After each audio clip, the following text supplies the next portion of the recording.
Hello mga kapargoy! Ngayon, pag-uusapan natin itong bagong-bagong release ngayong 2026 na iQOO Z11 Turbo. Bali yung variant na meron tayo dito is yung kanyang 12256 configuration, lagi namang ganyan. Ngayon, sabahan nyo akong i-unbox at pag-usapan natin yung first impression ko dito sa bad boy na to. So bale, nabili natin to kay AHH Xiaomi Manila. By the way, maglalagay din ako ng available link dyan ng store na pinagkakatiwalaan natin in terms of China ROM dyan for Lazada and Shopee. So must check yung description para sa mga medyo malayo sa Metro Manila. Pero kung gusto nyo nang kunin yung inyong on-hand unit, pwede na tayong bumili kay AHH Xiaomi Manila. Lalagay ko rin po yung link dyan sa description down below. Nga pala, ibebenta rin natin to sa Facebook page after namin gawin yung review. So don't worry, papublish agad natin yung review and also extreme gaming test natin dito sa bad boy na to. By the way, ito na yung mismo agad nating unit. Color blue yung binili natin kay Sir Henry. At kung makikita ninyo dito, ang ganda ng datingan. Una ko agad napansin, maliit siya, hindi ganong kalakihan. And totoong maliit siya kasi halos kasing size siya ng iPhone 16 Pro ko. Kasi itong iPhone 16 Pro, yung main reason kung ba't ko siya binili, dahil sa compact size niya. And yeah, na-appreciate ko agad yung size na to. Pero mamaya na natin pag-usapan yung whole design. Mamaya natin unbox yan. Tignan natin nasa loob. Next natin makikita dito is yung ating cleared included jelly case, which is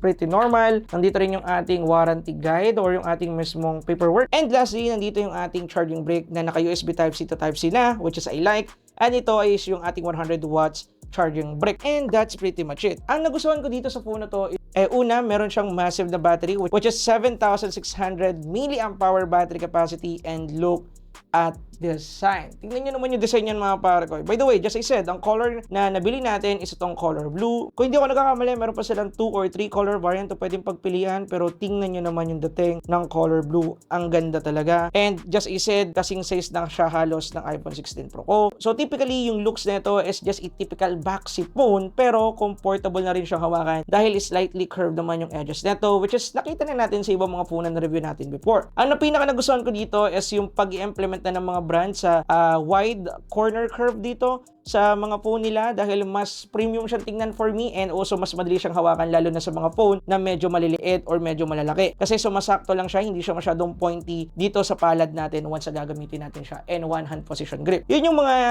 tinitingnan ko sa isang phone para masabi kong premium yung feel niya bago ko sabihin sa full review na premium talaga yung feel niya.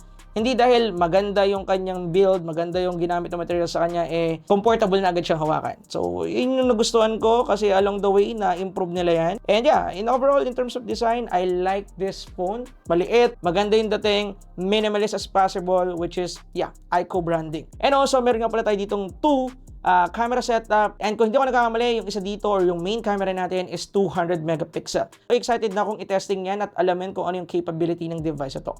Ngayon, setup ko muna at pag-usapan natin yung mga kinakailangan nating alamin or i-check dito sa phone na to para sa ating full review. Samahan niyo ako. Then, kakatapos lang natin i-set up yung phone na to. By the way, para sa mga bumili ng China ROM at iniisip bumili ng China ROM pero hindi alam kung paano mag-set up ng China ROM, pwede nyo panoodin yung video na to para mabigyan kayo ng guide step by step kung paano siya i-set up ng tama. Napaka-simple lang at napakabilis. So, pwede nyo po yung i-check. Anyway, yung mga kinakailangan natin tandaan sa phone na to or kinakailangan natin sa kanilang asahan, una, yung chipset na ginamit dito, which is one of the main reason kung bakit ko siya binili. Bukod sa maraming mga nagre-request sa akin, itong Snapdragon 8 Gen 5. Actually, yung build ng Snapdragon 8 Gen 5, gaya lang din ng Snapdragon 8 Elite Gen 5. Pero underclock lang siya ng konti, which is nasa middle siya ng 8 Elite at saka ng 8 Elite Gen 5. Pero gusto ko lang linawin na hindi po ito mas malakas sa 8 Elite Gen 5. So, yung kanyang specs is upgraded or latest, which is 8 Elite Gen 5. Then, yung kanyang performance medyo mababa ng konti unlike sa 8 Elite. So, yeah. Medyo nakakalito lang ng konti pero yeah, ganyan ang name scheme ni Snapdragon pero at the end of the day, performance pa rin yung gusto nating makita dito as long as na mas maganda yung thermal, mas maganda yung performance, mas efficient sa battery, syempre mas pipiliin natin yung phone na ganito. And di ba pang mga kinakailangan nating abangan dito sa phone na to? Unang-una is yung kanyang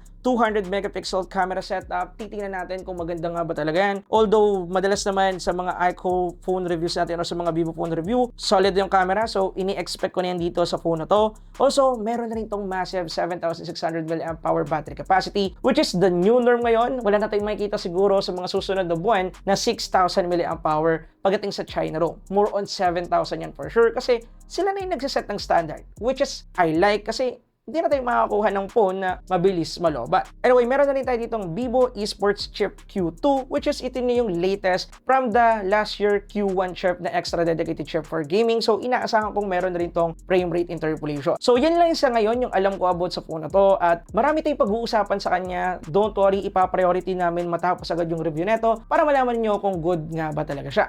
Marami tayong mga nakasala ngayon sa post-production, natapos na namin yung review. Konti na lang at marami kayong mapapanood this month and also in February. So, kita-kita tayo sa Pare ko Steven Tips. This is your boy, Pare ko Steven Tips. Kita-kita tayo dun sa main channel, pero peace out muna tayo dito sa Pare ko's First Look Tech. Nga pala, kung gusto niyo mga ganitong video, comment nyo sa baba, pagpapatuloy natin gumawa ng mga first impression video. Yun lang guys. Peace!